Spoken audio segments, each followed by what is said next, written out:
Bonjour mesdames et messieurs. Info aujourd'hui le vrai algérien quotidien 7 jours sur 7 jours, 24 heures sur 24 heures. Voir les titres. Merci.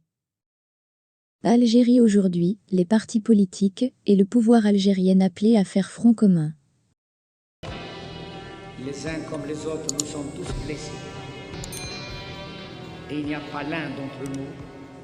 La bataille de la prise de conscience et la défense des intérêts de la nation doit englober toutes les composantes de la scène politique nationale et de la société civile, appelée à constituer un front uni afin de promouvoir la véritable image de l'Algérie à l'échelle nationale et internationale. Cet appel a été, encore une fois, lancé par plusieurs partis politiques qui estiment que le devoir de la défense des principes de souveraineté et de cohésion nationale, dont font preuve les différents acteurs nationaux, démontre leur adhésion indéfectible au renforcement des liens entre le citoyen et ses institutions, ainsi qu'à la préservation des acquis de la nouvelle Algérie forte et prospère. Le peuple algérien est appelé aussi à faire face aux campagnes de dénigrement et de désinformation, à visée néocolonialiste, qui se veulent aussi un moyen de pression pour dissuader notre pays à renoncer à ses positions fermes et pérennes en faveur des nobles causes dans le monde. Des guerres de quatrième génération qui diffusent à outrance des fake news pour manipuler les opinions publiques afin de déstabiliser les sociétés,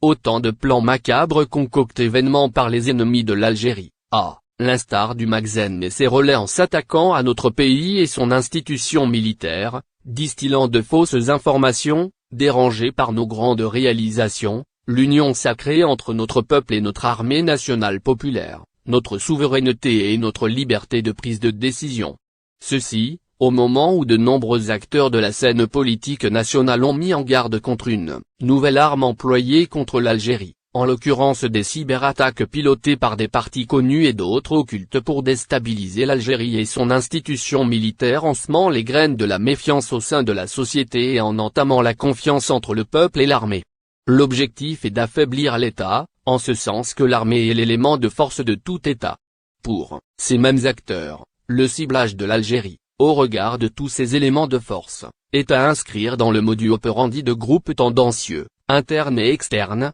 pour la fragiliser à travers ses frontières, protégées par l'ANP, d'autant qu'elles sont devenues des foyers de tension, en particulier à l'ouest avec la présence de l'entité sioniste, ajoutant que cette présence constitue le plus grand danger au vu des positions de l'Algérie. Dans son dernier message, le président de la République, Abdelmadjid Tebboune, a souligné la nécessité d'unifier les rangs et de se tourner vers l'avenir, et de faire de la cohésion des enfants d'Algérie avec l'armée nationale populaire, ANP, digne héritière de l'armée de libération nationale, ALN, une force unifiée capable de relever les défis et de consacrer les nobles valeurs et les idéaux de notre peuple à travers les époques et les siècles. Il avait appelé à ce propos tous les secteurs, les institutions, et tous les acteurs de la société civile à l'élaboration de programmes à la hauteur de cet événement, par fidélité à notre mémoire et en reconnaissance des sacrifices des martyrs, relevant la nécessité de sensibiliser les nouvelles générations à notre glorieuse histoire et de consacrer notre attachement à la mémoire de notre nation forte de son peuple et de son armée.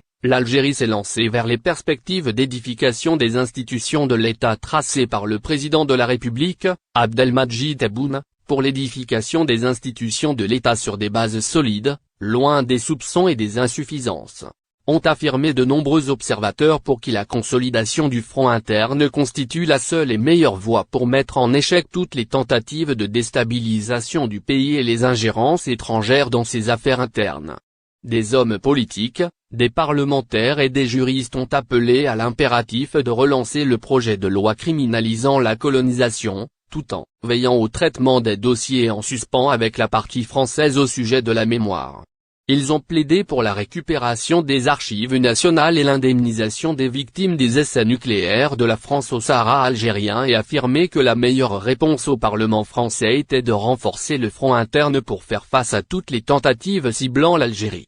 Ils ont relevé que le Parlement algérien se réserve le droit de saisir les mécanismes juridiques lui permettant de proposer des lois susceptibles de répondre au Parlement français qui mène honteusement des guerres par procuration en faveur de certains lobbies dont le seul souci consiste en le chantage et la pression, ajoutant que le Parlement français tend à s'immiscer dans les affaires internes de l'Algérie via des allégations dénuées de toute vérité.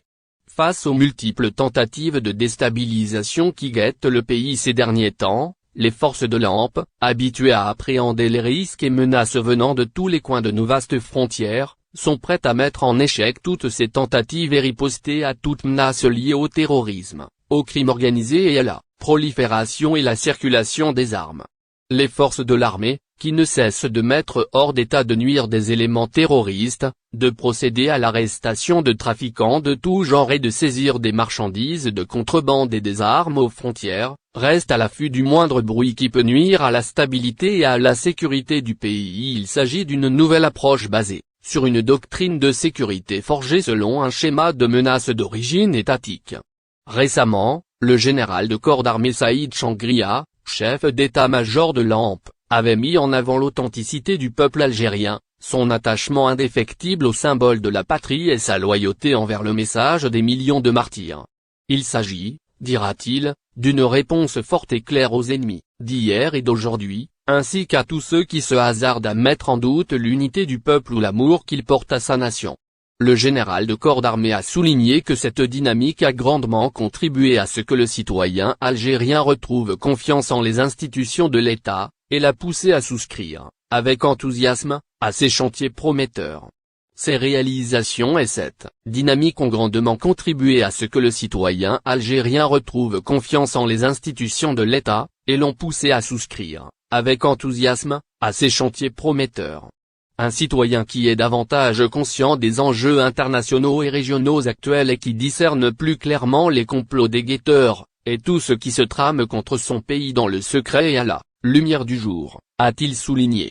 Pour riposter et faire face à l'ensemble des campagnes médiatiques et des plans hostiles à notre pays, le général de corps d'armée avait appelé récemment à la mobilisation de tous les secteurs, notamment celui de l'information. Il avait estimé que le renforcement de notre unité nationale et le raffermissement de notre front interne, outre le maintien de la dynamique de développement dans laquelle l'Algérie nouvelle s'est inscrite, et l'atteinte des objectifs escomptés, nécessite la mobilisation de tous les secteurs de l'État, sans exception, avec à leur tête le secteur de l'information, devenu incontournable dans cette phase cruciale, afin de riposter et faire front à l'ensemble des campagnes médiatiques et aux plans hostiles visant la sécurité et la stabilité du pays. Cette mobilisation, avait-il ajouté, vise également à éclairer l'opinion publique nationale sur les complots et conspirations fomentés, et à mobiliser toutes les franges de la société algérienne pour s'engager dans les efforts nationaux visant la concrétisation des ambitions populaires et à mettre l'Algérie nouvelle sur le chemin du progrès et de la prospérité. Il s'est, dit aussi pleinement convaincu que le peuple algérien est devenu, plus que jamais, conscient et ne peut être manipulé ou poussé dans des dédales périlleuses et qu'il se mobilisera contre tous les desseins pernicieux pour repousser ainsi ceux qui guettent le pays. C'est un peuple authentique, forgé par les épreuves et l'adversité, et qui a mené une des plus glorieuses révolutions de libération de l'histoire contemporaine et vaincu les plans du terrorisme barbare. Un peuple mu par des valeurs, des principes, une volonté et une ambition qui lui permettent de s'inscrire sur la voie du progrès et du développement, de constituer une puissance réelle, et de continuer, avec détermination et résolution, à aller de l'avant afin de concrétiser ses attentes légitimes pour construire un État puissant, moderne et prospère, a-t-il soutenu. Il a indiqué également que les sites et les réseaux sociaux constituent une tribune pour les réseaux du crime organisé, connus pour leur rancune et leur haine envers l'Algérie, qui a réussi à contrer leurs attaques et mettre en échec tous leurs plans et complots menés à travers le cyberespace. Il avait précisé que les tentatives de manipulation, la diffusion des messages de propagande, la promotion des idées subversives par ces réseaux ont, clairement, pour objectif de servir des agendas hostiles qui sont désormais démasqués pour tous. Il a néanmoins relevé que grâce à la prise de conscience des concitoyens et la mobilisation de toutes les institutions spécialisées en cybersécurité, l'Algérie a réussi à contrer ces attaques et mettre en échec tous les plans et complots menés à travers le cyberespace.